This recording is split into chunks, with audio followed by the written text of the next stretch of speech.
years ago, I did a little something called a read-a-thon, where I tried to read a bunch of books in 24 hours. It was a time quintet, meaning I read all 5 Wrinkle in Time books in a day, and it was quite the process. I've been wanting to do another read-a-thon for a while, and I just haven't had the time, but I finally was able to get some time on my hands. And I've decided to do another read-a-thon, but this time we're upping the ante because we're going from 5 books to 7, because I am going to be reading the entire Narnia series. The Narnia series is what got me into fantasy as a kid, and I haven't read the books in a long time. As much as I love them, I love the movies, but I haven't read the books in a very long time, so I'm really interested to see how much I remember from them and how much of the smaller details I've forgotten. I'm also really excited because I have a brand new set of Narnia books that I got, and the artwork on the covers is absolutely gorgeous, so I can't wait to show all of you that as well. So I'm gonna do that tomorrow, and hopefully it all goes very smoothly. Alright, I will see you guys all tomorrow, and we will start early in the morning. I'm on my break and I'm still trying to get up at 8:30. I don't know what's going on with me. Anyway, I will see you all tomorrow. Before we begin, can we just address how absolutely beautiful this cover is? I mean, I'm not usually one for a lot of minimalism, but this is just very, very pretty. One of the things that I forgot about with this book series that I really love was C.S. Lewis's writing style. Though this book starts off moving very quickly, getting the Pevensies into Narnia, the style is very conversational. It's very much based on storytelling, and he adds a lot of really small details, like a lot of details on the food that they're eating, which I really love. I also really love Peter because in the movies he tends to be a little bit more doubtful, but in this book he's so much more willing to just do whatever. Alright, so I'm about halfway through the first book. I have not read this book in a very long time, despite it being one of my favorites and loving the movies. And I honestly forgot how cozy this book is. Very lighthearted. It's hard for me to think of what to say because I have already read it, so I'm not even reacting to it in real time. Of course, the story is familiar to me and memorable to me, but a lot of the small details, the format of the way he writes, is something that I've forgotten about. But it's really enjoyable, and I'm really excited to read some of the other ones that aren't movies, so I haven't even heard the stories in a long time. One thing I also love about this book is the way that it treats violence and death with such respect. Peter's first kill of the wolf Mogrim is treated with such respect, where he's taught that he needs to make sure to clean his blade afterwards, and we see how that death is actually affecting Peter, who has just killed something for the first time. We also see the same idea of peace being just as important with Lucy and Susan, and I really love that in a way that I don't think The Lord of the Rings applied, as it is sort of pulled out through most of the book.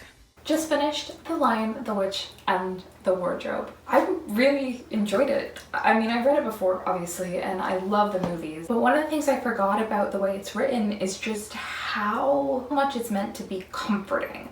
There's very little talk about the battles. Even the final battle at the very end of the novel is barely mentioned. You're not following that part of the story. You're following Lucy and Susan as they're with Aslan to go get everyone out of being statues and bring them to the battle, and then the battle's over basically as soon as they arrive. Instead of focusing on the action-packed sides of it, it's focusing on telling people, oh, it's okay, things are gonna be alright. And I think as a novel that's about these kids who are escaping from World War II air raids in London, it's a really effective way of telling the story, because it's telling a story of adventure and of a place that is going through this conflict, but at the same time doing it in such a way that is not focusing on the terror and the scary aspects, because there are parts of it that are a little bit, you know, more scary than they would be for kids, but not focusing a lot on these battles and these violent parts, but instead focusing on the peace, on the comfort, on the individuals rather than the bigger story. And I think that's why the idea of peace over violence is such an effective one. As you know, if you've watched my Lord of the Rings video, my issue with Éowyn's character in Lord of the Rings of very last minute deciding that she wants to do peace rather than fighting. Not that there's anything wrong with that message, and I think that you can absolutely be a strong woman and do so by being a pacifist. But I think this book, just the way it's written, the way it follows Lucy primarily, and the way it even shows Peter, who is destined to be the king and who is destined to lead armies, as being very heavily affected by his first kill. And the way that that's treated with such dignity and such respect, that is something that so perfectly encapsulates the idea of peace and the gravity of fights and violence. I am going to get started on the next one. Prince Caspian, take a look at this cover. Isn't that gorgeous? This one's my favorite movie, so I'm excited to reread the book. A lot of my comments on this book are actually very similar to the first, in that it starts off moving very quickly, getting the Pevensies to Narnia, and it is very conversational, as most of the first half is told through flashbacks of how Caspian escaped.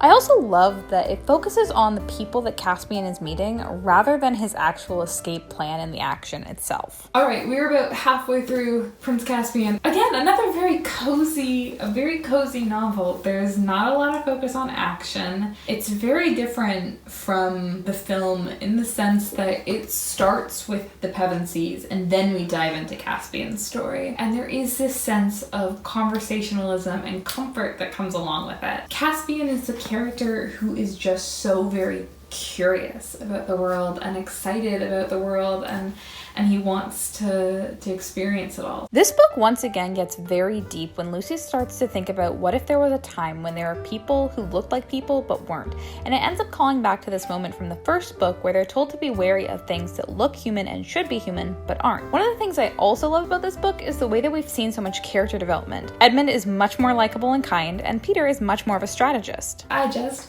finished Prince Caspian. One of the things I really noticed about this book that I had forgotten about is just how much of a sense of fun there is. Lucy and Susan do not even really meet Caspian until much later into the end of the book, and instead they're with Aslan, and they get to have this big party with Bacchus and Silenus, and basically this just huge party, and then while the combat is going on, they're going off with Aslan to go heal people, to go restore Narnia and show people that Narnians and magic is real. And there's just such this joy that comes from that. The movie's a lot more action-packed, but again, this is a book that does not focus on the action and the violence.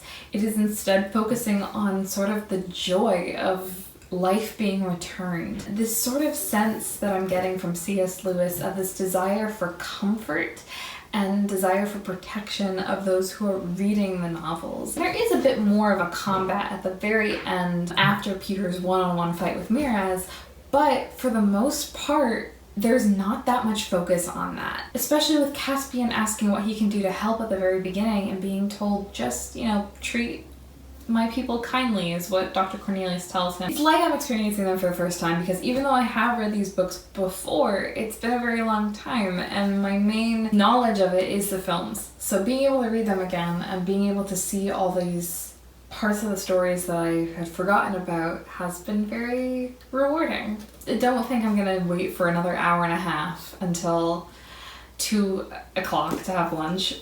So I'll probably stop in the middle of the next one, which is The Voyage of the Dawn Treader. This is our next gorgeous minimalist cover. Once again, this book starts off very quickly, but then it gets into a very, very slow-paced and episodic story. It's also really fun to see their cousin Eustace and his journals, because that provides us a really interesting, untrustworthy narrative that adds a really interesting layer to this whole novel. Alright, so halfway through the Dawn Treader, you know what that means. It's time for a little bit of a check-in. It's definitely slower paced than the other ones. Again, has a big focus on not having violence. There are a couple of instances, one where Caspian and the others get taken by a slave trader, and instead of having a fight, Caspian settles it diplomatically. He comes in and says, "You're no longer in charge anymore. I'm putting this person in charge. We're getting rid of this because you're not supposed to have this," rather than, "I'm gonna fight everyone and kill everyone here." There's also a part where they're fighting a sea serpent, and the sea serpent is not actually killed. They're just push it off of their boat. That's one thing I'm noticing about this, is that it is very episodic in the sense that each chapter, each island that they've gone to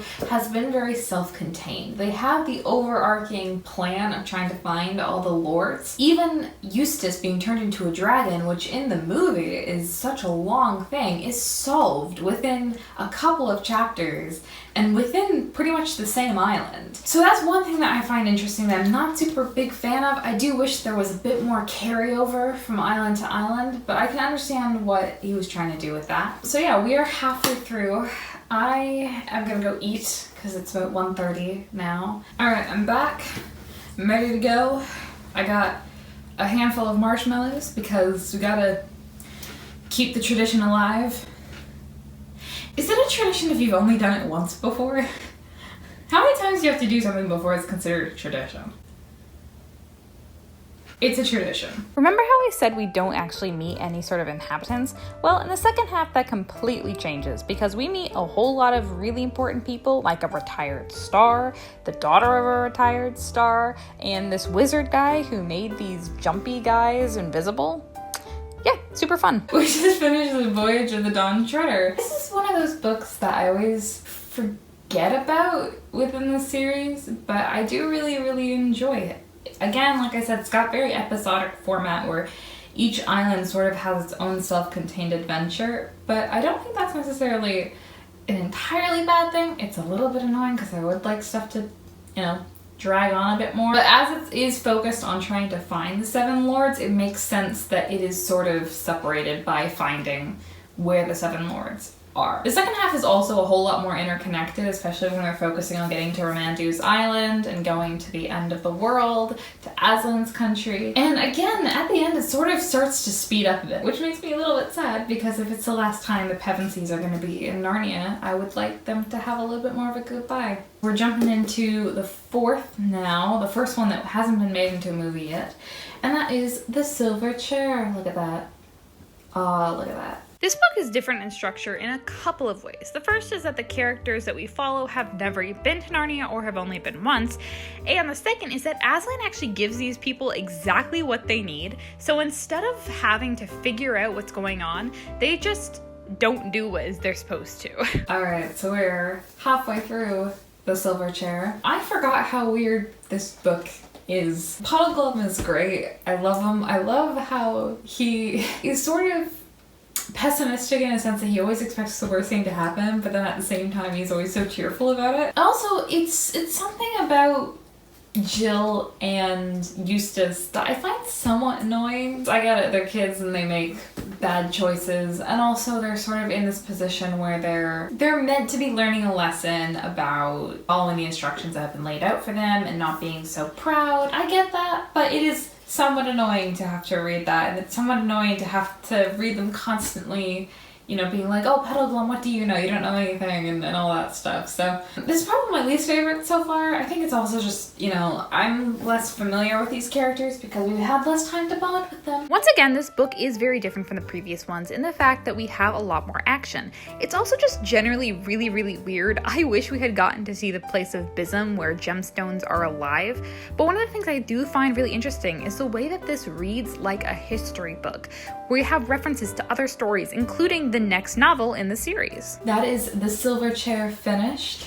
This is a book that definitely reads very differently from the others in the series. There is a bit more action, there is a bit more adventure, and it's more of a quest rather than a sense of comfort. I feel like there's an attempt to gain a sense of discomfort, talking about the underworld and sort of having to crawl in this confined space, and it's hot and it's muddy and dirty. Even with the giants, there is such a sense of discomfort for a different reason. Where the underworld gives this claustrophobic feeling, the giants, you feel like something's wrong. It's probably my least favorite of the ones I've read, and I think it was one of my least favorites when I read them originally. But now we get to read what was my favorite when I first read the series, and my favorite cover, which is The Horse and Its Boy.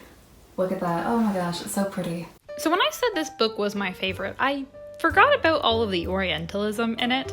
The way that the people of Calormen are portrayed is definitely very, very insulting and unflattering. Now, the main perpetrator of this is Bree, who does end up getting punished for being so proud, but at the same time, this is still present. So if you're reading this book, just be aware of these outdated stereotypes. All right, that is the halfway point of The Horse and His Boy. I love Arvis. I think Arvis is such a fun character. She's such like a classic like runaway princess who doesn't want to get married, and I think she's great. I think she and Shasta provide really great foils for Bree and Hwin. I forgot about all the Orientalism that is in this book, but other than that, it's really good to see the Pevensies again. I think that's one of the other things that I really like about this book is that it's a story that is taking place during one of the other stories, and it is actually referenced in The Silver Chair where they say, oh, they were told the story of the horse and its boy, and I don't have the time to tell you that right now, but I'll tell you that later. I think there's something very special about getting to see what was happening for the Pevensies when they were adults and they were leading. That's something that I would have loved to hear more about. Now, this book is a very different reading experience than the others for specifically the reasons that it is A, a quest novel, and B, much more focused on war and attacks, because the main conflict of this novel is the Calormens coming to try and attack Narnia and Shasta having to try to stop them. It's actually quite interesting how this book unintentionally breaks down the issues with Orientalism and the ideals that surround it.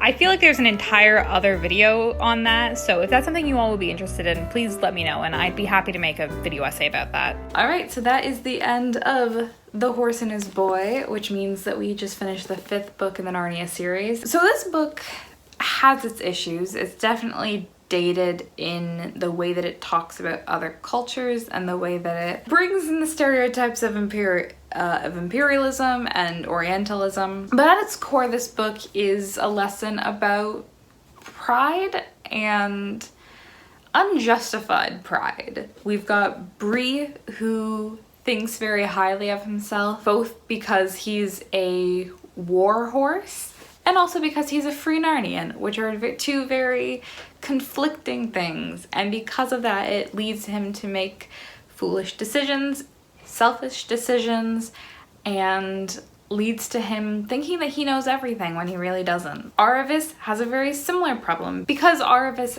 is a very high social class, she thinks of herself as much more knowledgeable than Shasta, but she also thinks of herself as better than the other people who are in a similar position as her. I do definitely really enjoy this book. I think it has a very different vibe. It's definitely much more of a quest novel than the rest of them, but I also have to be able to look at it and recognize that it does have its issues. It is dated. I think it is a good time to break for dinner. I've only got 2 books left, but once we're done that, I will come back and start on The Magician's Nephew. I know I've been waiting until the halfway point to talk about stuff, but I can't go on without addressing how absolutely creepy Uncle Andrew is. But especially to Polly. He wants them to do something for them. And then they say, oh, we need to go get dinner first. We'll be back. And he says, oh, but how would I know you would? And then he goes, it's not every day that I see a little girl in my dingy old study, especially if I may say so, such a very attractive young lady as yourself. It's been so long since I've read this book, I forgot about that man. And unfortunately, I've now been reminded of that man. Honestly, all I can say is Polly deserves so much better, because first, Uncle Andrew tricks her into putting on the ring and being his little test subject, and then Diggory has no regard for her safety or what she wants. Honestly, the men in this, I just can't. Halfway through The Magician's Nephew, this book could genuinely be renamed The Audacity of Men. Because first we've got Andrew tricking Polly and basically forcing Diggory to go after her. Then we've got Diggory striking the bell against her wishes, not listening to a word Polly has to say, any concerns that she has. And then we have Andrew not listening to a concern in the world that Aunt Letty has about Jadis. I understand the point of it is that Jadis seems to have this enchanting effect on the men, but genuinely, oh, it's so frustrating. The second half of this book feels very disjointed from the first half in that we follow the creation of Narnia. And this is definitely a really weird part where we get to see Andrew getting his comeuppance, but at the same time we also get introduced to the backstory of the Wicked Witch. That is the end of The Magician's Nephew. I forgot how weird this book is. The first half of it is very different from the second half. The first half is very much focused on Jadis getting out of Charn, coming to London, and then getting into the new world, Narnia, as it's being created, where the second half is very focused on Narnia being created, with Aslan singing it into existence and picking out certain animals to have the ability to speak. It is such a weird book. We also get an origin story for the wardrobe, which I think is really cute. I think it explains a lot of why when the professor is so willing to believe Lucy's story about going through the wardrobe, I think this adds such an interesting layer. It does have some weirdly conflicting messages in it, but overall it is a fun read. It's really weird and enjoyable. And now it's time for a little bit of a darker read. We've talked about the beginning of the universe. Let's get into the end of the universe. It's The Last Battle. This is another book that did not necessarily age well, both in the way it represents the people of Calormen, as well as the way that the heroes disguise themselves. Other than that, I would say that the main thing that sticks out to me is just how bad I feel for the donkey puzzle. I love him so much and I just feel so bad for him. Halfway through The Last Battle. So remember how I said with the first couple of books there was definitely an effort to make the readers feel comforted and safe and not really talking much about battles and sort of the pacifist route. That is very much not the case with this book. This one is definitely a whole lot, I don't know if dark is the right word, but definitely uncomfortable, depressing. We've got Shift, who's just kind of awful and has basically sold all of Narnia into slavery. And you've got poor Puzzle, who's been taken advantage of. Jill and Eustace, who are back, which is interesting because we haven't seen them for a couple of books. And it's interesting that they would be the ones who are returning, especially since the Pevensies are probably a bit more famous. The second half of this book is even darker than the first because we're introduced to Tash, who is basically meant to be the devil. Definitely so much scarier. We are out of that comforting field, but there are definitely still some nicer moments, but overall, yeah, definitely scary now. All right, so that is the end of The Last Battle, which means that we have reached the end of the entire 7-book readathon. This book was definitely a total tone shift from the very first books. Now, I will say, of course, everyone's going to talk about the obvious thing, the fact that all of the Pevensies and all of the main people who have come to Narnia die in a railway accident, which is an insane way to end a series, and the fact that Susan doesn't show up. And that is one of, I think, the biggest tragedies of this series, is that C.S. Lewis had said that Susan's story wasn't finished, and he had more that he wanted to say about her. This is not necessarily one of my favorites of the book series. It's just a little bit more depressing. That is all 7 of the Narnia books, and we have finished our 7-book readathon. I hope you enjoyed this video. It was an ordeal to try and read all of them, so I hope you enjoyed me reading them. I hope you enjoyed my little opinions. I know it wasn't really the same as me reacting to something for the first time because I have read them before, but it has been a while. That's it for me today. I hope that you enjoyed. If you did, please let me know. And go ahead and leave me a comment in the comment section. Have you read the Narnia books? And are there any series that you would love to see me do a readathon in the future? If so, let me know. I would love to hear from all of you. But that's it for me today. I hope you enjoyed, and I will see all of you lovely people in the next video. Now, if you don't mind me, I am gonna go to bed.